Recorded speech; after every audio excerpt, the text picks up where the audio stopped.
Discord mod.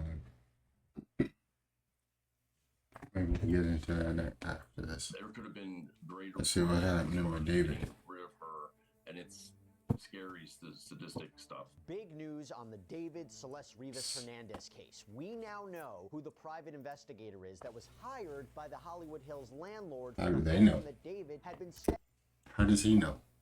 Where did he find out that information?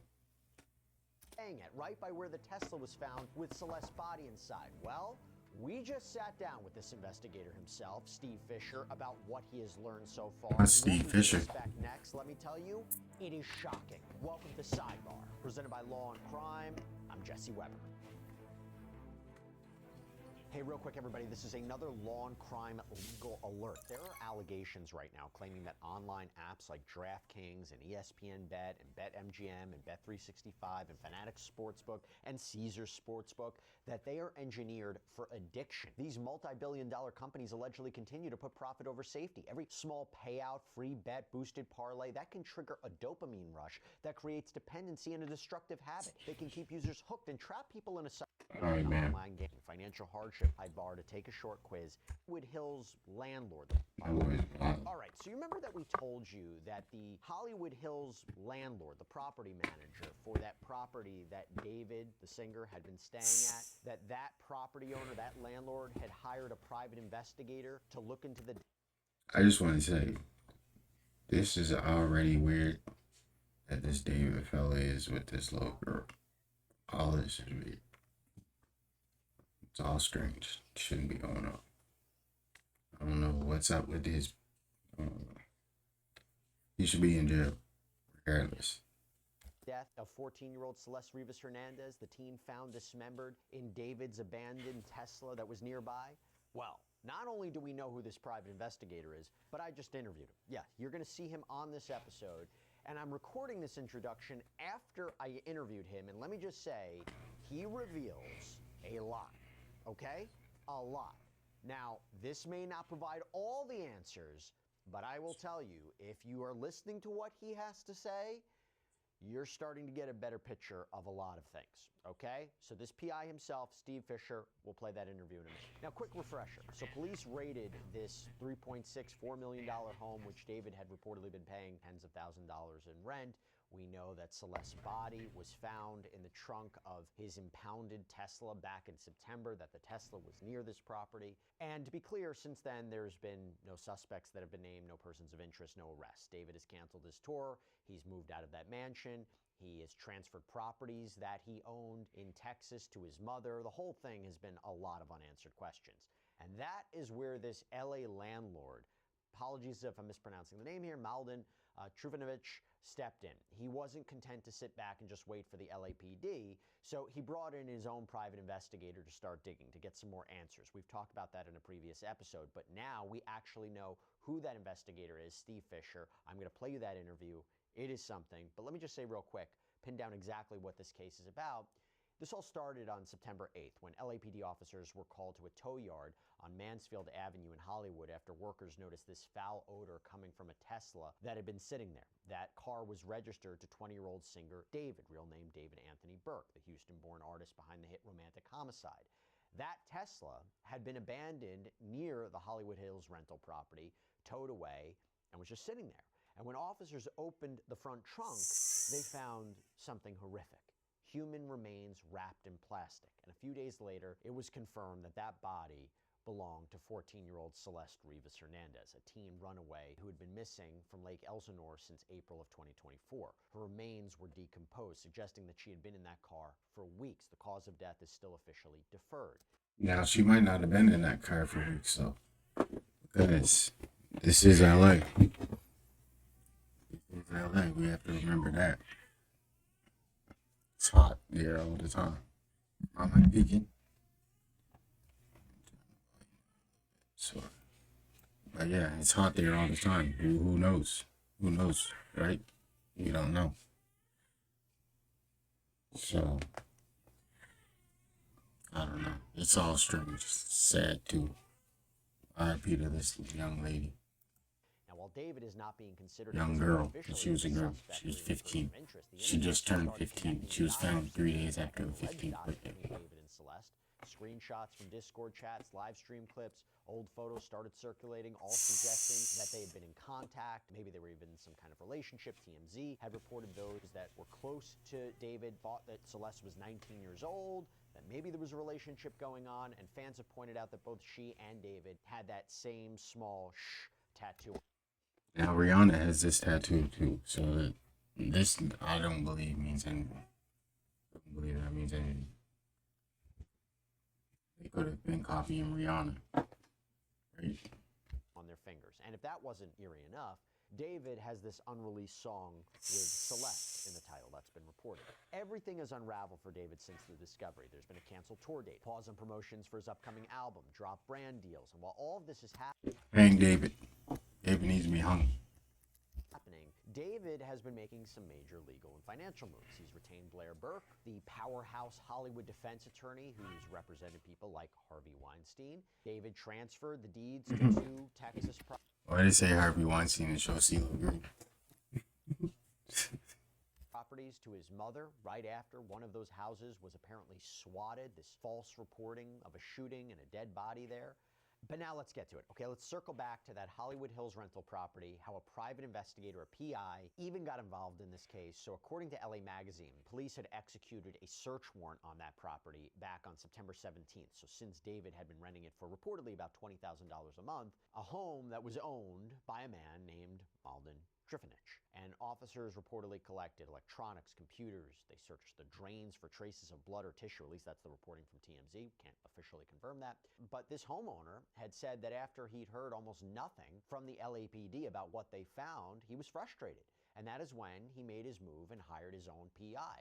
He told TMZ and the Daily Mail that his family wanted answers about what might have happened in or around this home, and that he wasn't trying to interfere with the police investigation. He just didn't want to be left in the dark about what connections, if any, his property could have to all this. And TMZ reports that the LAPD has since seized surveillance footage from the same home, cameras that could show exactly who entered or exited the property. Now, this homeowner reportedly told the outlet that he hasn't even seen the footage himself out of respect for his tenant's privacy. He also claims the police still haven't given him a copy of the warrant or told him exactly what they took. So the big question now is what exactly happened in or around that home, right? And whether the private investigator hired by this landlord, this property owner, has found anything that could shed light on that timeline. And that is where we're heading next, okay? Just one more thing before we get to him, something that we've learned. LA County District Attorney Nathan Hochman spoke out, confirmed the case is still under investigation. No case has been presented to his office yet. We're going to get into that a little bit. But now I want to bring on our special guest. I'm joined by private investigator Steve Fisher, who is hired by David's former landlord. Really appreciate you taking the time here to talk about this. First off, Steve, how were you hired? How were you retained in this matter? So originally, when when the body was originally found, I had another missing persons case going in LA of a female, and we thought that that could be that individual. And so I kind of stayed with the case for a little while until she was identified, and we knew it wasn't. And I had, discovered some other things such as when the car was towed and the photos from it being towed and whatnot. And, the owner had gotten in touch with me of the house, and I shared some things with him, and it just kind of evolved from there. But one thing, I would say is he is the owner of the house. He wasn't David's landlord. David wasn't even on the lease, and the owner never even knew that David was in the house. It was actually Josh Marshall, his manager, who had leased the house. But to be clear, David was living there, right? Yes, he was definitely staying there. It just was not known to the owner. Right. Okay. And by the way, I understand this is, an active investigation. There might be limited what you can share. But what exactly is he looking for in this? What exactly is this property owner? What kind of answers is he looking for? So where it really kind of evolved from was the search warrant was served, I believe, on the 17th or 18th. And it was a forced entry search warrant, meaning that nobody was home at the time.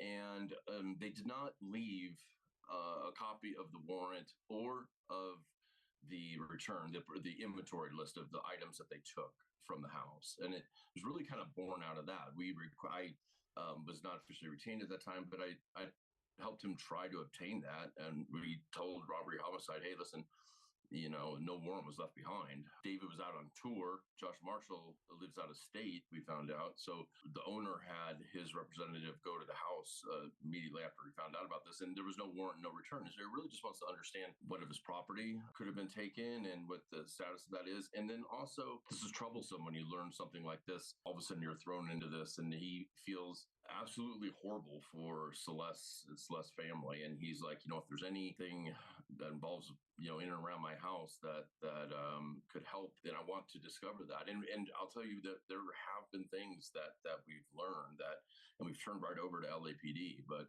we think there's significant things that could help. Do you mean that there might be evidence that a crime was committed at that house? Not so much a crime, no. And I'll just be honest with you.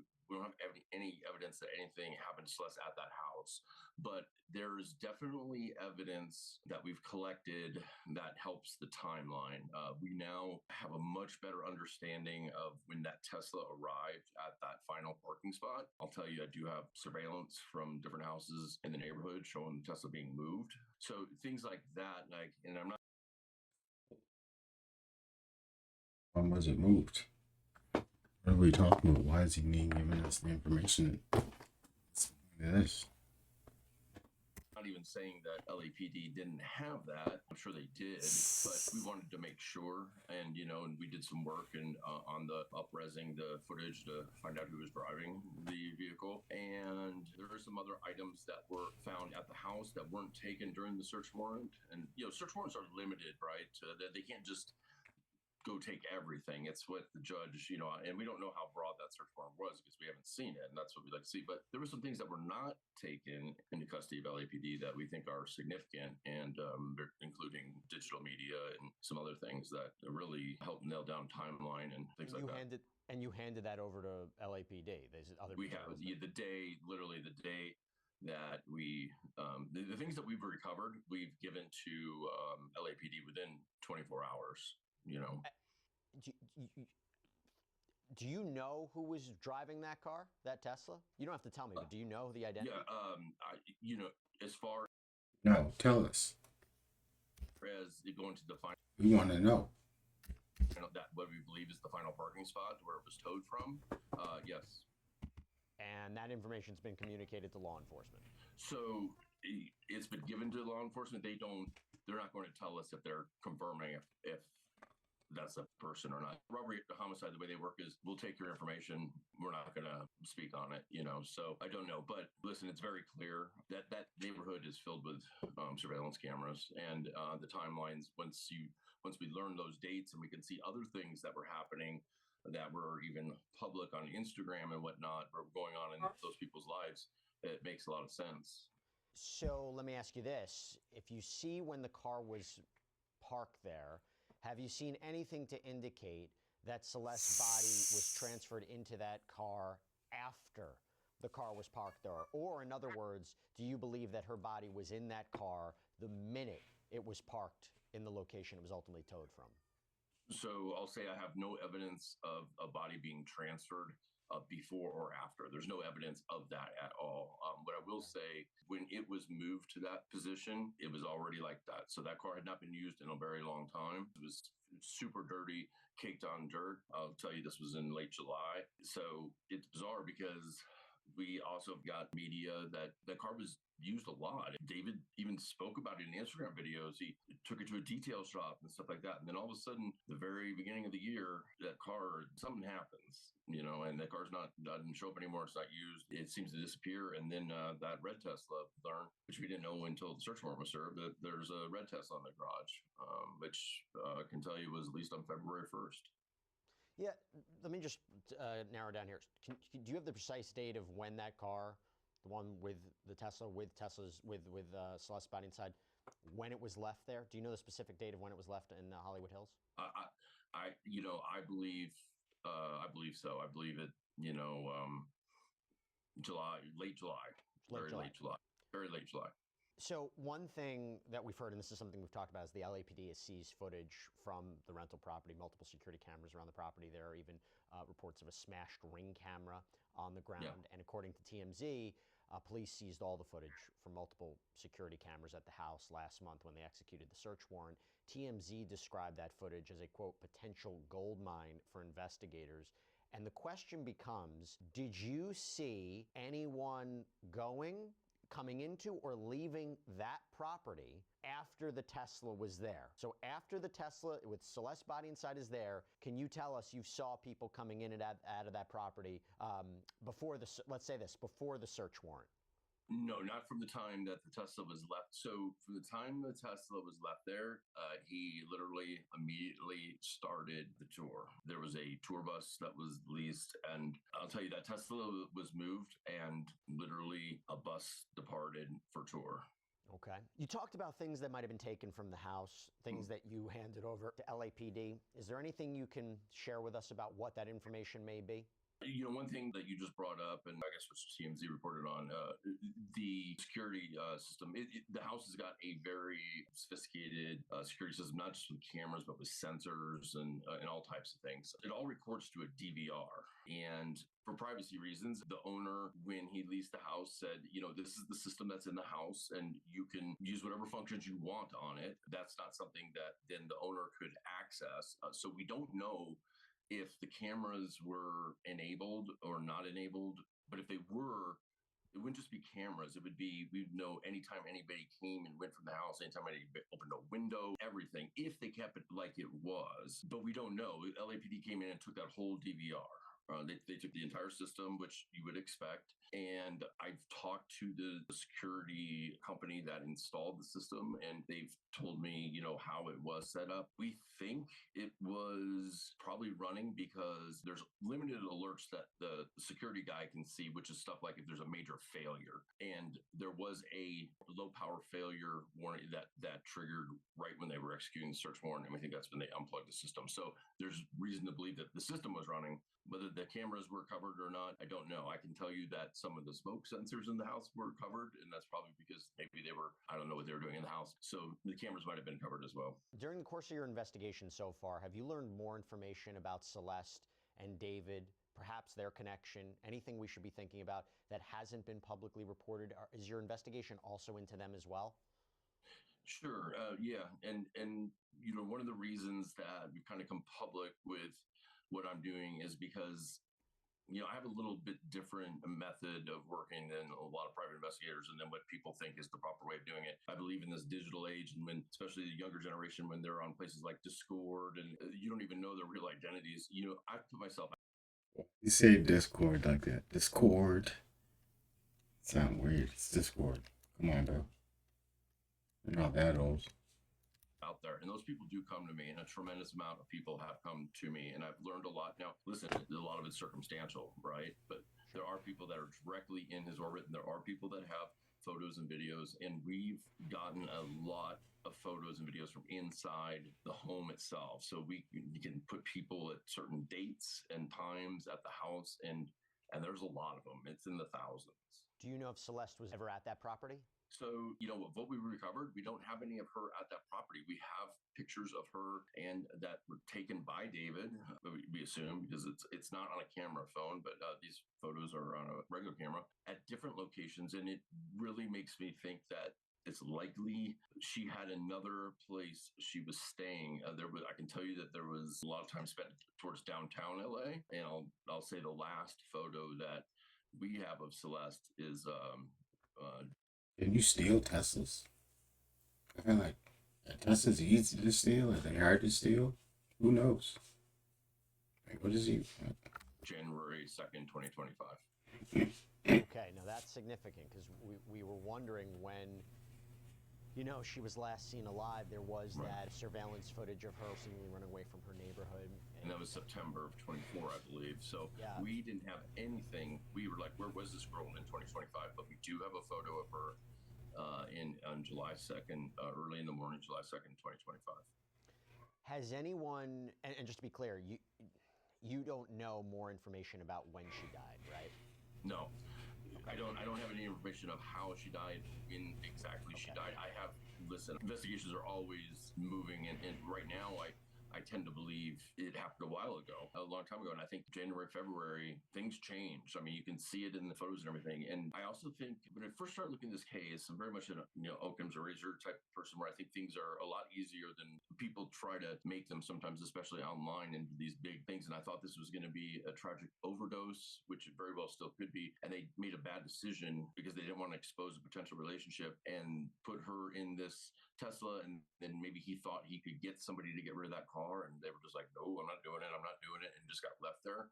But I will say this, there are some things that and I'm talking physical evidence that was at that house that is there could have been greater plans as far as getting rid of her, and it's scary, sadistic stuff. And that's why we're trying to learn more about that. I wish I could say more, but for obvious reasons I can't. But it doesn't have to do with how she died, but maybe You can't say this and then not give us the information, because that's kind of like, what?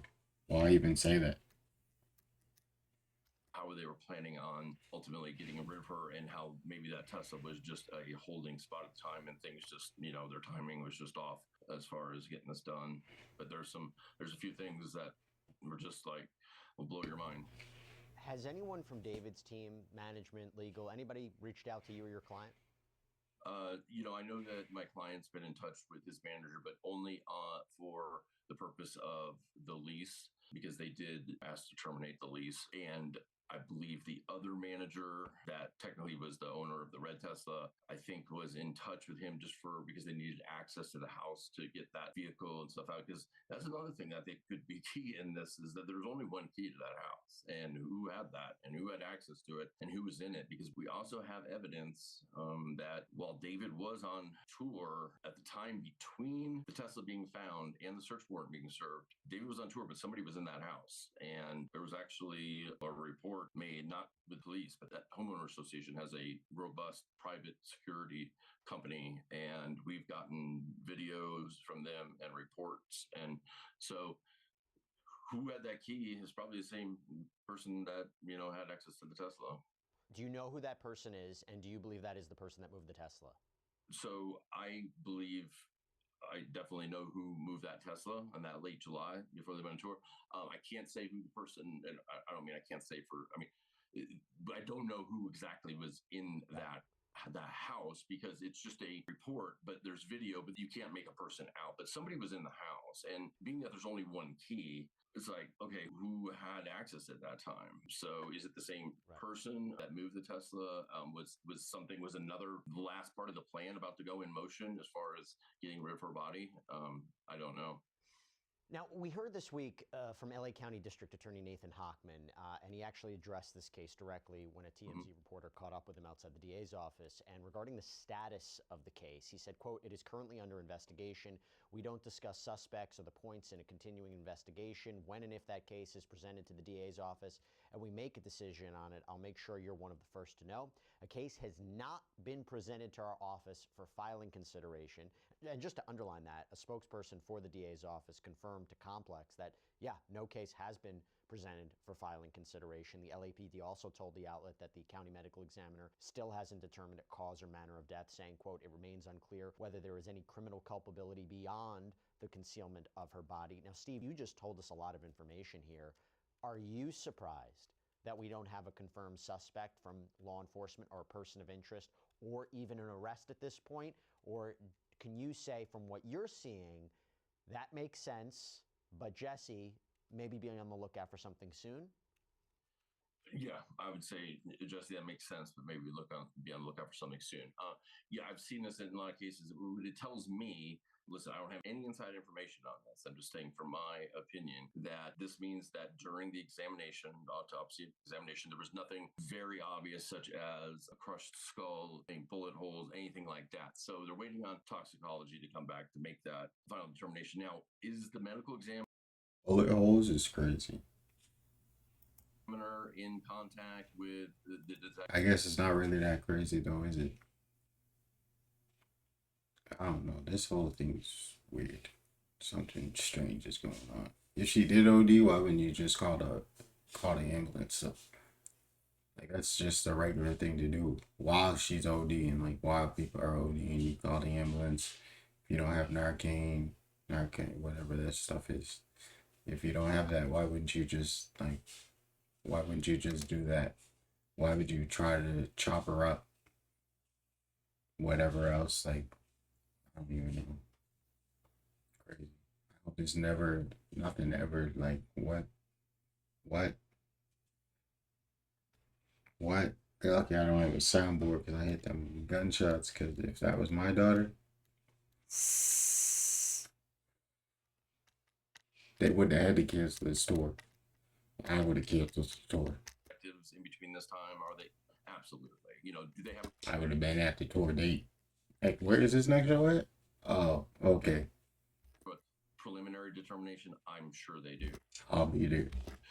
I think the DA's office is working side by side with the detectives and telling them this is what we need for these charges. This is what we would need for these charges.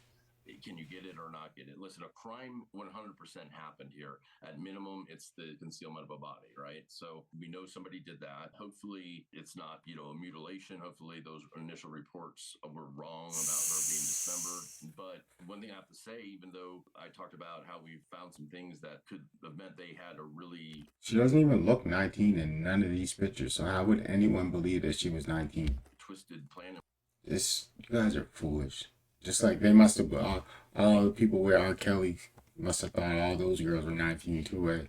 Place to get rid of her. It never went in motion. So you can't charge somebody for a crime that they may have thought about doing. So, we may never know more about that. So, Steve, before I let you go. So you're just doing nothing. Do you have useless work? What the hell is the point of private? Any indication about where David is right now?